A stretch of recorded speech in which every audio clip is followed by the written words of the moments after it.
করে তুই কি মাইনে পাস না? সেই মাইনের টাকা তুই কি করিস? কেন কেন কেন তোর পকেটে টাকা নেই? বল ইচ্ছার বল। তুমি বেশি দিন বাঁচবে না। ওই ওই আসছে, ওই আসছে, তোমায় কাটবে, তোমায় কুচিয়ে করবে। তুমি তোমার রক্ত ধরবে না।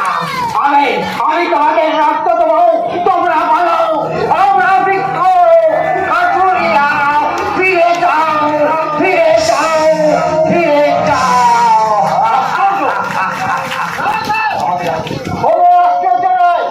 ও পালিয়ে গিয়েছিল বলে আমাদের কাছে দোষ থাকতে অ্যাক্টিং করছে।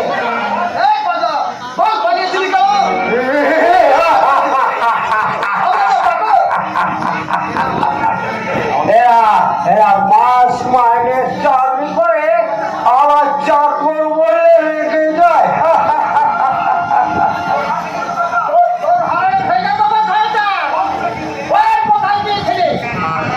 ঈশ্বর কিছুর জন্য কিছুক্ষণের জন্য স্বর্গে গিয়েছিল। সেই স্বর্গে তার রক্ষী চিত্তগুপ্ত। এই ডাক্তার বাবু কথাটা ঠিক বলবি। কি আছে সেই গ্রামে? সে গ্রামে আছে একটা ছোট্ট বিল। সেই বিলের নীল নীল কাপা জলে কি অনাবিল প্রশান্তির ছায়া। সেখানে লুকিয়ে লুকিয়ে পদ্মরা ফোটে, তাকে ঝাঁকে ঝাঁকে ঘিরে থাকে শাপলা শামুকের দল। পদ্ম পাতার উপর অমৃত করা প্রাগ ঐতিহাসিক বাষ্পবিন্দু। জোনাকিরা তলে তলে উড়ে যায়, প্রাণীরা বর্ষা ডাকে। ওপারে বসে থাকে রবীন্দ্রনাথ, এপারে বসে থাকে নজরুল। সাঁতার কাটতে কাটতে কবি সুকান্ত কবিতাদের ছুটি দিয়ে দেয়। আমরা চিৎকার করে বলি পদ্ম পাতা।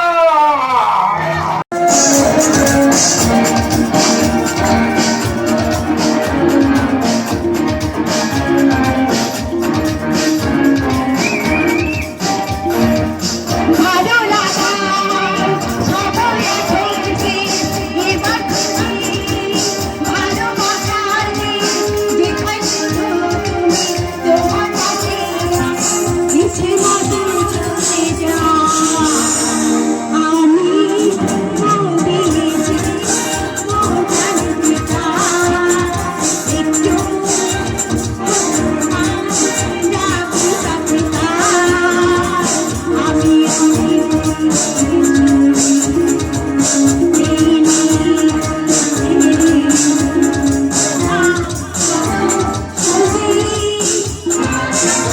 তো তোমরা কেউ কথা বলছো না কেন? আচ্ছা, ওই সত্য ফোটা ফুল দুটো কে কে ছিঁড়ে নিয়ে গেল? হ্যাঁ হ্যাঁ না শুনছো? পকেটে টাকা আছে, মেয়ে মানুষ কেনার টাকা, কিংবা তোমার কাছে কোনো ভালো চাকরি আছে? অনেক টাকা কিংবা একটা চাকরি দিতে পারলে তবেই তুমি আমাকে পাবে। আমার এই চোখের দাম অনেক টাকা, আমার এই মুখের দাম অনেক ভবিষ্যতের স্বপ্ন, আমার এই দেহটা আমার দাদার একটা ভালো চাকরি দিলে তুমি পারবে? ঈশ্বর, তোমার স্বর্গের ভাঙন দেয়ায় এই কৃষকের বাড়িতে পৌঁছে গেছে। তোমার তোমার শিক্ষিকার ঝুলিতে সব সব আছে, কিন্তু মুনাফা তো নেই।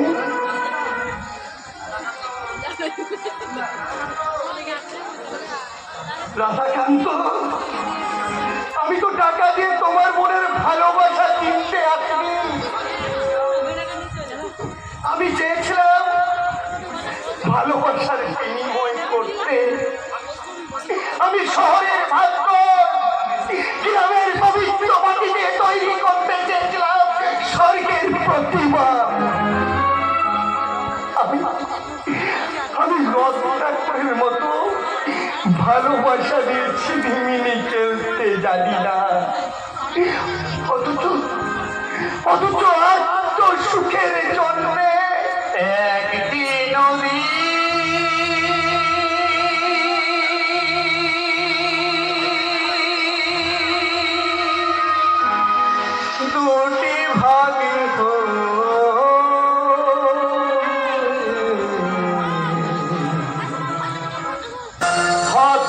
ডাক্তার দা, সে কি রত্নাকর, তোমার কণ্ঠস্বর এত নরম হয়ে গেল কি করে? তুমি না মিথ্যার বিরুদ্ধে প্রতিবাদ করতে এসেছিলে, তুমি এসেছিলে ঝড়ের মতো অন্যায়ের ডালপালা ভেঙে দেওয়ার জন্য। প্রতিবাদের কণ্ঠ তোমার কোথায় গেল? নিরামিষ জ্ঞান নিয়ে কোনো লাভ হবে না ডাক্তার। পারবে পারবে সবুজ সতেজ ছেলে রত্নাকর এমএ পাস করে বসে আছে, পারবে পারবে তাকে তুমি একটা চাকরি দিতে? তাছাড়া বেকার ছেলে যন্ত্রণা আপনি কি করে বুঝবেন? এরপরে এরপরে সংসারে অভাব না হবে। স্ত্রীকে নিয়ে দাদার ঘরে খেতে গিয়ে নুন আনতে পানটা ফুরিয়ে যাবে, তেল তেল করে শুকিয়ে যাবে যৌবনের স্বপ্ন। কথাটা আপনি ঠিকই বলছেন। না, দেখো না, ওই ঠিকের মধ্যে আছে একটা চালাকি ষড়যন্ত্র। তুমি তা বুঝতে পারছো না রত্নাকর, তুমি তা বুঝতে পারছো না। তুমিও তা বুঝতে পারছো না ডাক্তার দা, তুমিও তা বুঝতে পারছো না। দাদাও বুঝতে পারেনি আমার যন্ত্রণার কথা, আমার মাকেও বোঝাতে পারেনি যে একটা বেকার জীবনের কি নিদারুণ যন্ত্রণা। তাই তাই আমি বিয়ের ব্যাপারে প্রতিবাদ করতে চাইছিলাম। তুমি বলো ডাক্তার দা, বলো, শুধু বংশের মান আর দাদার স্কুল মাস্টারি ছাড়া আমাদের সংসারে আর কি আছে? শান্তি আছে, শান্তি। শান্তি? অক্ষম মানুষের শান্তি চিন্তার এক নাম অশান্তি। অশান্তি? সেই অশান্তি দূর করে দেবে জবা। জবা একবার ফুটে ঝরে যাবে, কিন্তু আমার স্বপ্নেই ঝর্ণা ঝরবে চিরকাল রিমঝিম রিমঝিম করে। রিমঝিম? তোমার তোমার মা কাঁদবেন, দাদা ব্যথা পাবে। ঈশ্বর তোমাকে কত কষ্ট করে মানুষ করে। নিশ্চয় নিশ্চয় নিশ্চয় করেছে। আমি তোমাকে ফরেনে পাঠিয়ে মানুষের মতো মানুষ করে তুলব। এ আমার স্বপ্নের কথা। দুঃস্বপ্নের কথা ভেবে তুমি তোমার জীবনকে ভুলে যেও না রত্নাকর। সবার গায়ে হলুদ দিয়ে বসে আছে। এসো রত্নাকর, আমরা এক্ষুনি গাড়ি নিয়ে আমরা রেজিস্ট্রি ম্যারেজ করবো, চলে এসো। রিমঝিম, 20,000 টাকা বেতন, ফ্রি কার এন্ড কোয়ার্টার, সেই সঙ্গে মুখার্জি বাড়ির একমাত্র জামাই হিসেবে এভরিথিং ফেসিলিটি।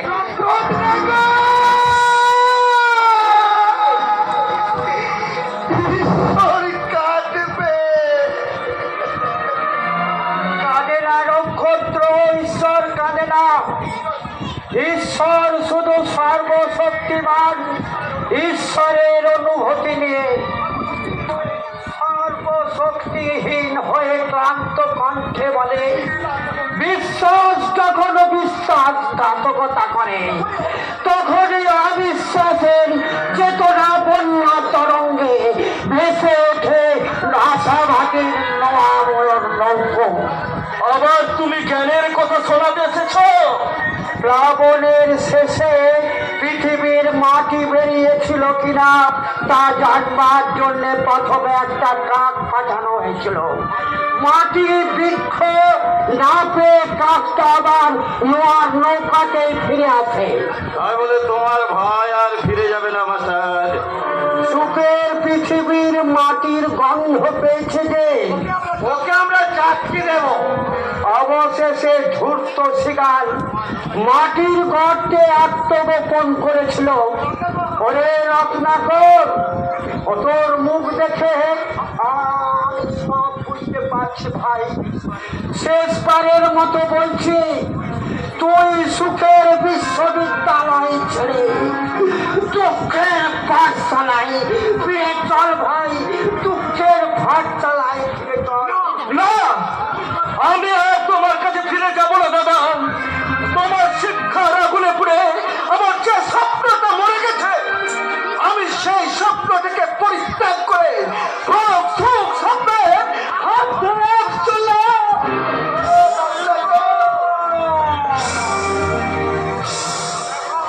রত্নাকর, তোর হাতে আমি সুখের পারছিস? তুই শিক্ষার রামায়ণ লেখে বাল্মীকি হবে কি করে? তোর মাথা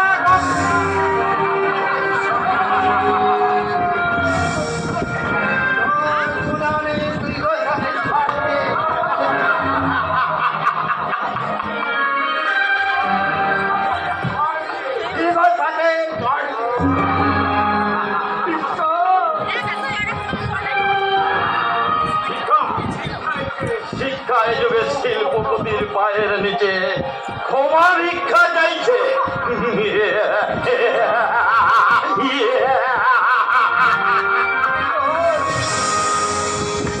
না না না,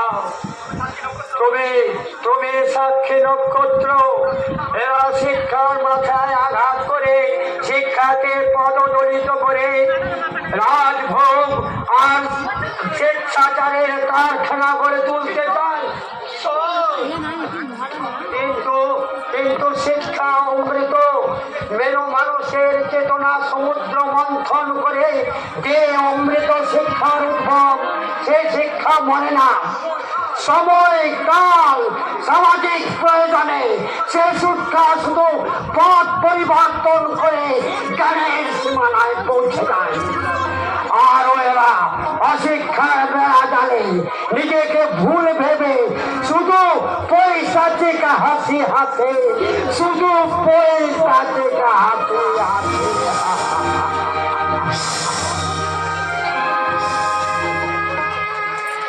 কিন্তু ওইসব শয়তানদের হাসি দেখে এই যুগের মানুষ আর ভুল করে না।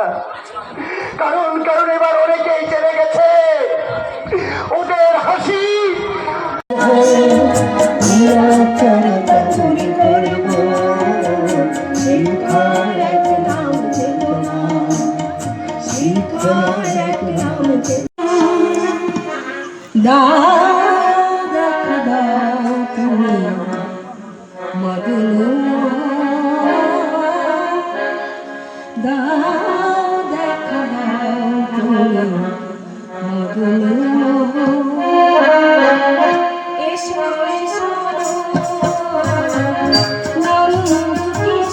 কেন যাবি? কেন যাবি? ওদের বাড়ি বাড়ি গিয়ে দুমুঠো দুমুঠো মুড়ি রেখে জানবো। কেন? কেন? তোর কি বাবা মা সব মরে কেন? গেছে? তোর বাবা মা কি মরে গেছে? তুই কি সত্যি করে না? সত্যি অনাথ ছেলে। তাই কি? কুকুরের মতো ওদের কাছে ভিক্ষে করতে যাবে? বল। তোর বাবা কি তোকে এই শিক্ষা দিয়েছে? বল। বল। মা, মা। না খেয়ে মরবি? না খেয়ে মরবি। তবু ওদের বাড়ি ওদের দেওয়া খাবার তুই কিছুতেই খাবি না। কিছুতেই খাবি না। তুই আয় দাদু ভাই, এই দেখ আমি তোর জন্য চাটা নিয়ে এসেছি। মা, না না, যেতে দেবো না। কিছুতেই খেতে দেবো না। ওরা বড় লোক। ওরা বড় লোক। তোর ঠাকুমা ছানা খাচ্ছে বাবা। ঠাকুমা ছানা খাচ্ছে। তুই গরিবের তুই ছেলে। গরিবের ছেলে। ছানা খেলে ছানা খেলে সহ্য করতে পারবি না বাবা। পারবি না বৌমা। ওকে দাদু ভাইকে হাসতে দাও বৌমা। না না, না। ওই ছানা আপনি নিজে খান। না, আপনি নিজে খান। না বৌমা না, নিজে। আমি নিজে না খেয়ে ছোট বৌমাকে লুকিয়ে অনেক কষ্টে এই ছানাটুকু আমি ধুবোর জন্য এনেছি। আয় ধুবো। ও বাবা, তাই তো বলি যে এত ভালো মন্দ খাওয়াচ্ছি, তবু তোমার আপনার চেহারায় গ্ল্যাম- আমার আসছে না কেন? দাও ছানার বাড়ি। না, না বাবা না, ওটা তুমি কেড়ে নিয়ে নাও। ওটা আমার ভাগের খাবার। থামো, ওসব ন্যাকামি করবে না। তোমার ওই সোহাগীর নাতির জন্য আনা এই ছানা আমি আস্থা করে আস্থা করে ছুড়ে ফেলে দিই। সহ্য করে সে বাবার সে তার বাবার মতে খায় বসে আছে। আমি এখনই আমি এই আজলা ভর্তি রক্ত নিয়ে ধ্রুবর কাছে আমি ধ্রুবর কাছে যাব, বলবো খা খা বাচ্চা খা, তুই তোর বাবা। মানুষ যে আজ